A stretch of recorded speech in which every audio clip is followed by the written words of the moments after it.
In this episode, we're going to be taking our base to a whole new level by building a central bot command center. We're going to be hooking up a giant touchscreen monitor with interactive buttons. This will let us wirelessly turn all of our bots on and off using ComputerCraft modems and Rednet, so no more running around the base. But before we can wire up the network, we need one thing: lots of gold. So we're going to be taking a quick trip to the Nether, and then we're going to get straight to work.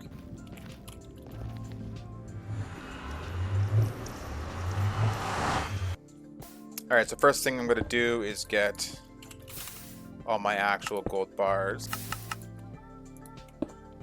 We got 31, and then for the monitor, I think I just need that much. Yes, 12.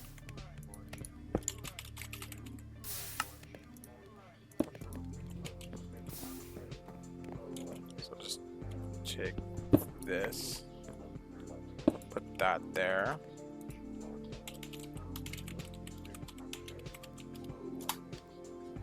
I'll just save this for now. I can always swap the program, the script, outside the game, because all it does is it literally just creates a file in some directory. You can just swap them, which just makes it really easy.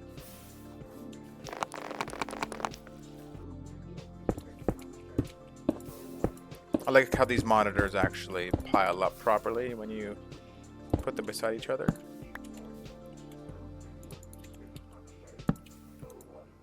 Okay, and then this will also be... Actually, this one still has the clock. Look at that, now it's huge.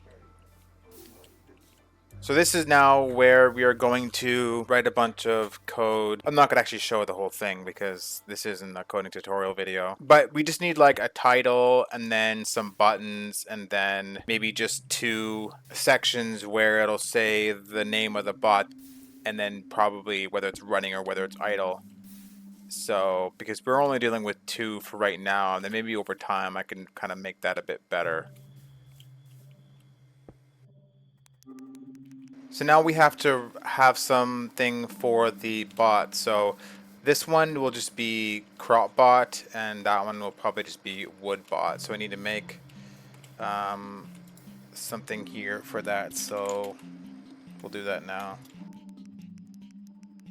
For the background, and then colors dot white for that.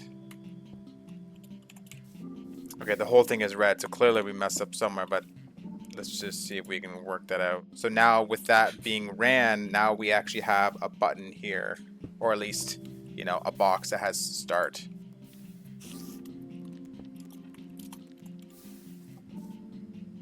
There we go, that's one for start and one for end. There we go. Now we have a title.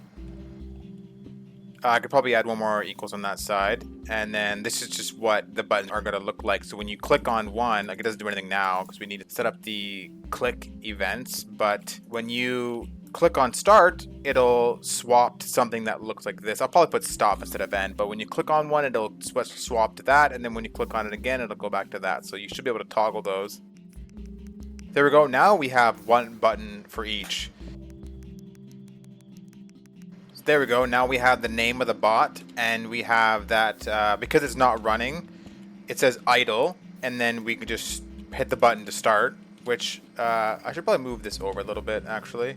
But then when you hit the start button, it should toggle the button to show stop. It'll show red, and also this should say running instead. But let me go ahead and just fix that positioning. So that's it for the dashboard. That's all we're going to have. We can add more bots later on. But now we actually have to set up the proper code to interact with the bots themselves. So I realized that after we change the actual state of the text to, or the bot from running, or from not running to running, we have to do something very important, and that's re-render the dashboard. So we call render dashboard.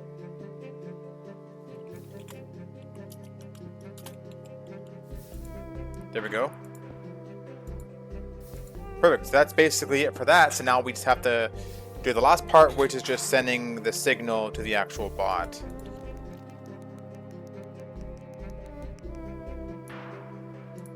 So we're back over here with the bots. The other monitor seems to work fine. This was the usual code that was running the farm that caused the bots to cut down all the trees. But this has nothing to do with being able to receive signals from the modem. So that's what we're going to do. Now let me exit this and then edit startup. So the first thing that we're going to do, obviously when you first turn the bot on, we need to receive signals from the computer first, and then if it receives a start signal, then it'll run that other code. Otherwise it'll just sit here. So let's just quickly go ahead and do this. So this is just going to be a test. So the work that we're going to do is just turning left on repeat. So what we're going to do is we're going to have both sections being ran at the exact same time. So while this is constantly checking for messages, this one is going to be doing the work. And then when this gets updated, when it receives a stop message, running will be set to false. And then down here, this will no longer be true, so it should stop working. So we'll go ahead and run that. And there we go. Look at that. And then just to show that you can also stop it. If you hit stop, then it stops. So we're just about done here. I basically made it so the bot will just like turn around in a corner, because rather than just doing the whole thing, it'll just like rotate a couple times, and then when it's done, it'll send a message back to the server, and then the server will switch this. So if I hit start, you can see that it's spinning, and then it's done spinning. It sent a message to tell it that it's done, and now that it's done, you can see that it switched back to normal. So let me go ahead and do this. We'll just wait a second. Boom, now it's done. And here, you got message finished, Woodbot is completing its task. That's basically it. I can actually just go ahead and swap this back to the regular program. And now we'll try this again. Oh, there we go. Look at that.